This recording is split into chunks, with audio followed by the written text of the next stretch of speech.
दोस्तों नमस्कार। मैं के पनगोत्रा एक बार फिर आपसे मुखातिब और आप पनगोत्रा कंसेप्ट के साथ हैं।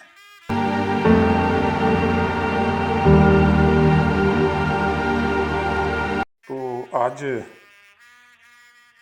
आपसे नेपाल की बात करेंगे और भारतीय संदर्भ भी देखेंगे। तो अखबार एक मेरे सामने है नेपाल के हालिया घटनाक्रम को लेकर। लिखा है लपटों में लोकतंत्र, पीएम ओली का इस्तीफा। तो पहली ही नजर में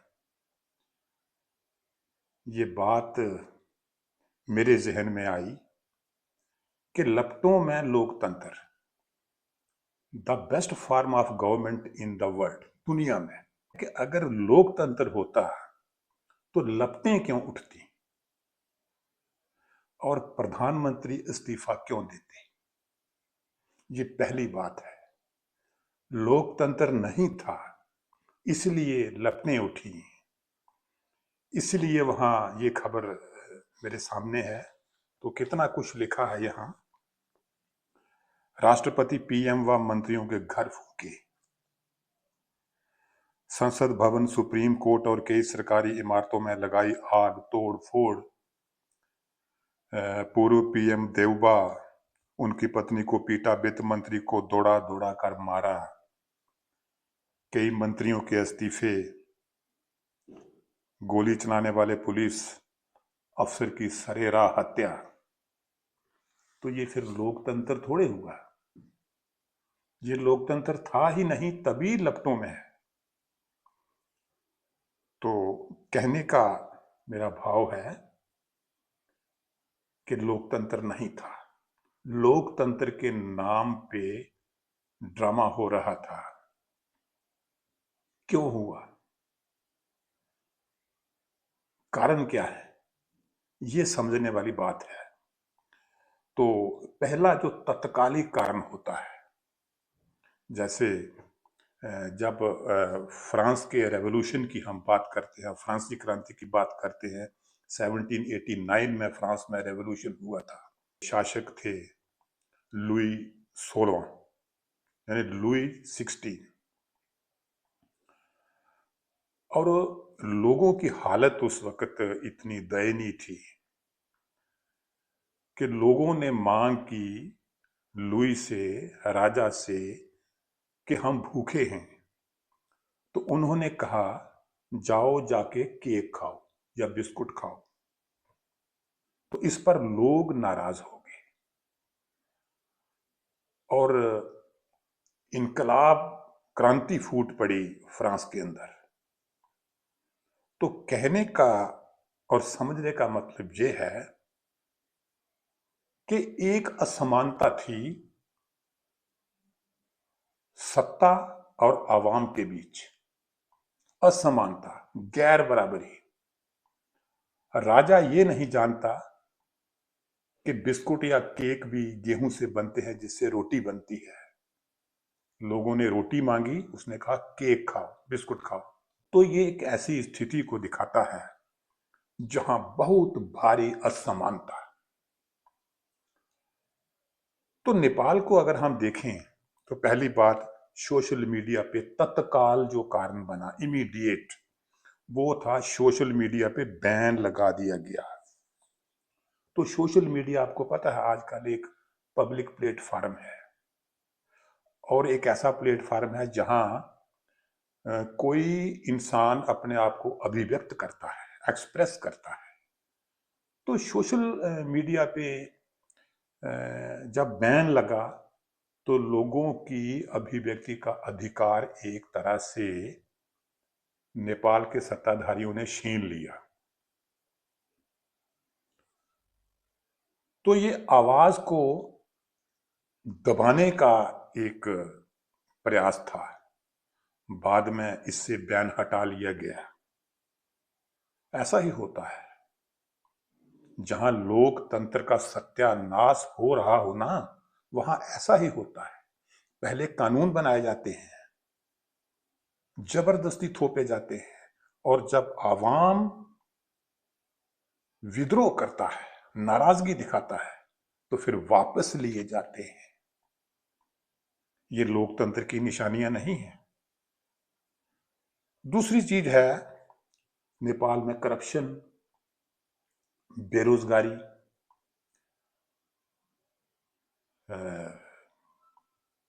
महंगाई, ये सब मुद्दे। तो करप्शन में करोड़ों रुपए के घोटाले नेपाल में सत्ताधारियों ने किए। तो अगर हम इसे भारतीय संदर्भ में देखें तो क्या हमारे यहां करप्शन नहीं है? करप्शन है, अनएम्प्लॉयमेंट है। तो नेपाल में इससे क्या हुआ कि ये जो आंदोलन हुआ, ये जो आगजनी हुई,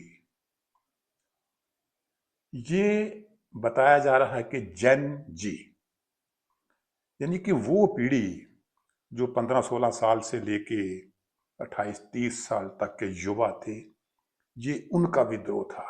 अब इसे विद्रोह कहिए, क्रांति कहिए, आंदोलन कहिए, विरोध कहिए, कुछ भी कहिए, हर चीज फिट बैठती है। यानी कि ये आंदोलन युवा वर्ग का था। और खास बात ये कि इसकी कोई खास लीडरशिप सामने नहीं आई, कोई बड़ा खास लीडर सामने दिखाई नहीं दिया। तो कहने का मतलब है कि नेपाल की सरकार ने वहां की युवा पीढ़ी को नाराज कर लिया था, बेरोजगारी की वजह से, महंगाई की वजह से। दूसरी एक खास चीज डिस्पैरिटी की, असमानता की, गैर बराबरी की एक चीज है, नियो किड और नियो बेबी। ये इसमें रिसेंटमेंट था, इसके खिलाफ सत्ताधारियों के बेटे, उनकी बेटियां जिस प्रकार की लग्जरियस लाइफ, जिस प्रकार की आलीशान जिंदगी जी रहे थे, फिर इकोनॉमिक डिस्पैरिटी हो गई, फिर आर्थिक असमानता की बात। तो जो पॉलिटिकल लोग थे, जो व्यापारी लोग थे, उनके खिलाफ गुस्सा था। जो शानदार जीवन शैली थी जिनकी, महलों में रह रहे थे। एक खास बात यह हुई कि हालांकि कहा जा रहा था कि अब नेपाल में डेमोक्रेसी है, इससे पहले राजतंत्र था। तो राजतंत्र में जो लोग हाशिए पे चले गए थे नेपाल के अंदर, उन्होंने इन विद्रोहियों का समर्थन किया। तो इसके मायने ये हुए कि जिस तरह की डेमोक्रेसी, जिस तरह का लोकतंत्र नेपाल के अंदर था, उससे तो राजशाही अच्छी थी। अब अगर हम इसे भारतीय दृष्टि से देखें तो अक्सर हमारे बुजुर्ग लोग, जो पुराने लोग हैं, आज से नहीं काफी देर पहले से लोग कहते आ रहे हैं, यार जिस तरह का हालत आज हमारे देश की है, करप्शन है, बेरोजगारी है, महंगाई है, गैर बराबरी है, जो धन है वो चंद लोगों के पास जो है वो इकट्ठा होता जा रहा है, इकोनॉमिक डिस्पैरिटी जो है वो बढ़ रही है, असमानता बढ़ रही है, जिस तरह से नशा, अपराध बढ़ रहा है, किसी की कहीं कोई सुनवाई नहीं, गरीब आदमी की तो सुनवाई भी नहीं। एक अमीर आदमी अदालतों में जा सकता है, पैसा खर्च सकता है, वकील कर सकता है, लड़ाई लड़ सकता है, एक गरीब आदमी क्या करे? ऐसी परिस्थितियां तो भारत में भी हैं। और तभी कहते हैं कि इससे तो अंग्रेजों का राज अच्छा था। भारत में ये आवाज उठती है, पुराने लोग, बुजुर्ग लोग कभी बैठे हो कहीं चौपाल में, तो वहां ये बात चलती है कि यार इससे तो अंग्रेजों का राज अच्छा था। तो फिर हम क्या समझें? जो लोग पावर में थे, those who are at the helm of power, उन पर से आम आवाम का विश्वास चला गया। लोगों को सत्ताधारियों पे यकीन नहीं रहा। तो ऐसे हालात में विद्रोह होते हैं, क्रांतियां होती हैं। ध्यान से देखा जाए तो हमारे देश के इर्द गिर्द 2022 में श्रीलंका, वहां भी युवा आगे थे, युवा पीढ़ी। 2024 में बांग्लादेश, वहां भी एक तरह से यही पैटर्न था। और अब नेपाल, नेपाल छोड़िए फ्रांस, वहां भी तोड़ फोड़ आगजनी, यही पैटर्न। तो कहां जा रहे हैं हम? इन हालात में भारत के नेताओं, राजनेताओं को सचेत हो जाना चाहिए। डेमोक्रेसी जो है उसे सही मायनों में इस्तेमाल करना चाहिए।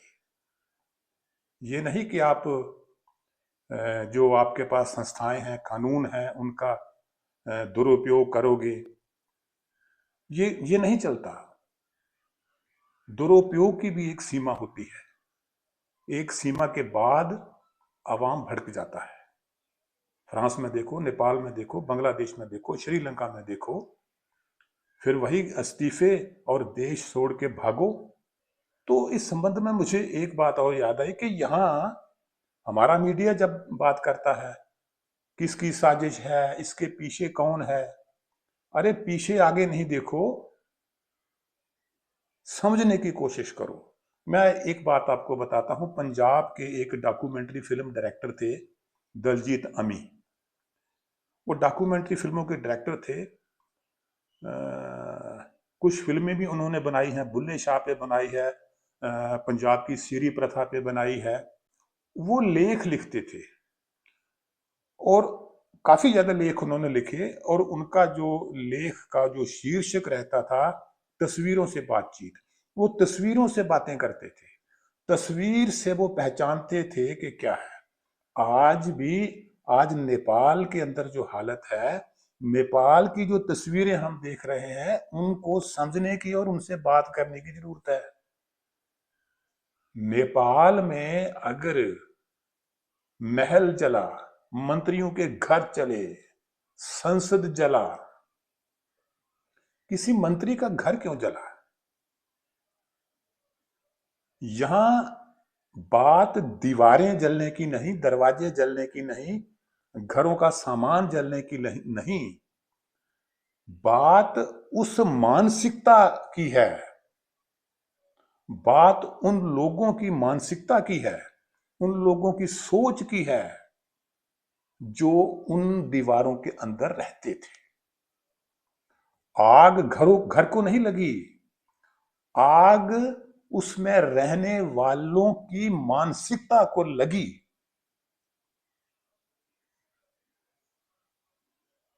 मैंने एक बार एक तस्वीर देखी थी, कहीं मुझे याद नहीं है, एक छोटा सा बच्चा टैंक को पत्थर मार रहा था।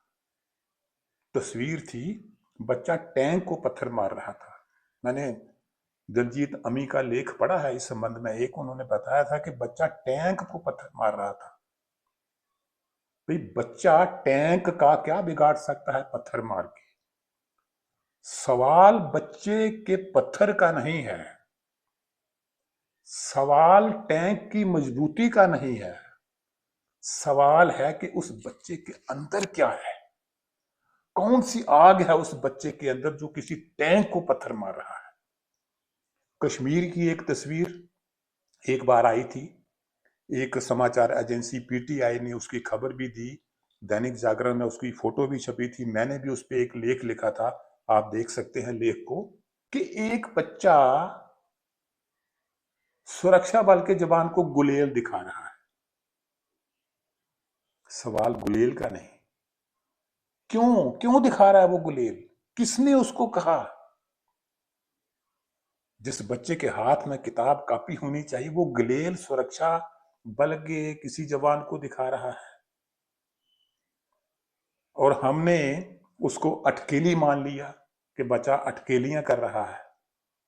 किसी ने ये सोचने की कोशिश नहीं की कि उस बच्चे के अंदर क्या है जो जवान को गुलेल दिखा रहा है। 7-8 साल का बच्चा, 7-8 साल का बच्चा। ये कुछ तस्वीरें ऐसी होती हैं जिनसे हम कुछ समझ सकते हैं। तो नेपाल की जो तस्वीरें हैं, जो आगजनी है, कहां कहां आग लगाई, इनसे समझने की जरूरत है। किसने लगाई? जन जी ने लगाई, नौजवानों ने लगाई। क्या तकलीफ थी नौजवानों को जो इतने हिंसक हो गए? वो लोकतंत्र का तमाशा हो रहा था वहां। लोकतंत्र था नहीं, लोकतंत्र कहा जा रहा था। तो अगर हम अपने देश में देखें तो वहां भी, यहां भी कुछ ऐसी चीजें सामने आती हैं। गलत चीजें सामने आती हैं। जो आवाज उठाता है उसको दबाने की कोशिश की जाती है। तो ये दमनकारी जो सोच है, ये ऐसी तस्वीरें पैदा करती है। ये भारत के लिए चिंता की बात है। उसके आस पड़ोस में क्या हो रहा है, और आस पड़ोस का असर जो है वो पड़ता है। इस साउथ एशिया में, इंडियन सब कॉन्टिनेंट में भारत एक बड़ा देश है। लंका को समझना है, बांग्लादेश को समझना है, नेपाल को समझना है, और अगर यूरोप में जाए तो फ्रांस को भी समझो। पैटर्न लगभग एक तरह का है। लोग बेकाबू हुए जा रहे हैं, आगजनी कर रहे हैं, तोड़ फोड़ कर रहे हैं। बेशक नुकसान अपना कर रहे हैं, लेकिन गुस्सा उस मानसिकता पे होता है। जिन इमारतों के अंदर जो लोग रहते हैं, गुस्सा उनकी मानसिकता पर है, आगजनी उनकी मानसिकता को होती है। जब कोई प्रोटेस्ट होता है नाराजगी में कहीं भी, तो वो ऐसे नहीं होता। बहुत से मुजरिम पकड़े जाते हैं, नशेड़ी पकड़े जाते हैं, क्रिमिनल पकड़े जाते हैं। आवाम बिल्कुल नहीं बोलता। आवाम तभी आवाज उठाता है जब कहीं ना कहीं किसी चीज का दुरुपयोग किया जाता है, या दमन की जहां मानसिकता होती है, दबाने की मानसिकता होती है, सुप्रेशन की, वहां फिर प्रदर्शन होते हैं। वहां पे फिर ऐसे हालात पैदा होते हैं। तो आज मेरा कहने का भाव यही है कि हमें नेपाल की जो तस्वीरें हैं उनसे हमें बातचीत करनी है। नेपाल की तस्वीरों को हमने समझना है, और जो हुआ उसके कारणों को भी समझने की जरूरत है। हमारे नेताओं, राजनेताओं को, सत्ताधारियों को। यहाँ किसी एक दल की बात नहीं है। सत्ताधारी से, नेताओं, राजनेताओं से, मेरा आशय तमाम राजनीतिक पार्टियों से है कि अगर लोकतंत्र है तो उसे सही मायनों में लागू करो। लोकतंत्र की आड़ में दमन नहीं होना चाहिए कि जो आवाज उठाएगा उसे गिरफ्तार करके जेल में डाल देंगे। ऐसी चीज नहीं होनी चाहिए। इन चीजों का भारतीय राजनेताओं को, चाहे वो कोई भी पार्टी है, ध्यान रखना होगा। हमारे आसपास क्या हो रहा है, ये बड़ी चिंताजनक बात है। हमें, हमारे कर्णधारों को सोचना चाहिए कि ऐसे हालात पैदा ना हो जाए। नेपाल को देखते हुए, श्रीलंका को देखते हुए, बांग्लादेश को देखते हुए, और यहां तक कि फ्रांस की तस्वीरों को देखते हुए हमें उन तस्वीरों से बात करने की जरूरत है। करिए तस्वीरों से बातें, और उन तस्वीरों की भाषा समझिए, उनके कारण समझिए कि ये तस्वीरें क्यों बनी। तो दोस्तों, आज के लिए इतना ही। बात कैसी लगी, अपनी राय जरूर दीजिएगा। लंबी बात होती है मेरी, लेकिन समझनी पड़ती है। थोड़ा सा हौसला रखना पड़ता है 10-12 मिनट की बात सुनने के लिए। नमस्कार। अगली बार किसी और मुद्दे के साथ।